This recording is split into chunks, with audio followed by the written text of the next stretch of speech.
According to Minority Leader John Boehner's metaphoric stylings, the House of Representatives last night killed an ant with a nuclear weapon.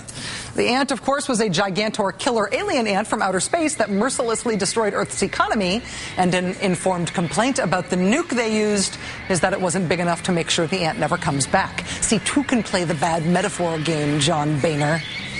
What John Boehner called an ant, of course, was the economic collapse, the near total incineration of our financial system in 2008 and 2009. He said passing Wall Street reform would be like hitting an insignificant ant like that with a nuclear weapon. Now, the House did pass a final version of Wall Street reform, 237 to 192. But not before Barney Frank of Massachusetts got to say something on the floor of the House that you kind of got the sense has been bugging him for a while. Something he needed to get off his chest about Republicans and Democrats and the financial collapse and Wall Street reform and blame.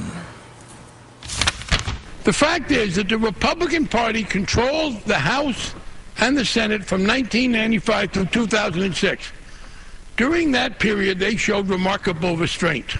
As eager as they were to restrain subprime lending, as passionate as they were to reform Fannie Mae and Freddie Mac, they didn't do it. That's a degree of abstinence unparalleled in political history. They were in charge. And whose fault was it? Probably was our fault. It was my fault.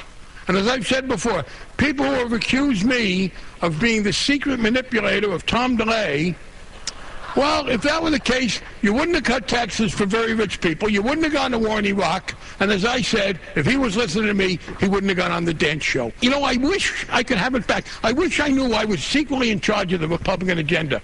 I wish I knew they wouldn't do anything unless I said they could, and they would do something if I said they should. But no one told me. Sometimes in Congress, they pass landmark legislation like Wall Street reform, and sometimes they just fight with each other. But sometimes they fight with each other over landmark legislation, and they do so in a way that makes you want to give them their own TV shows.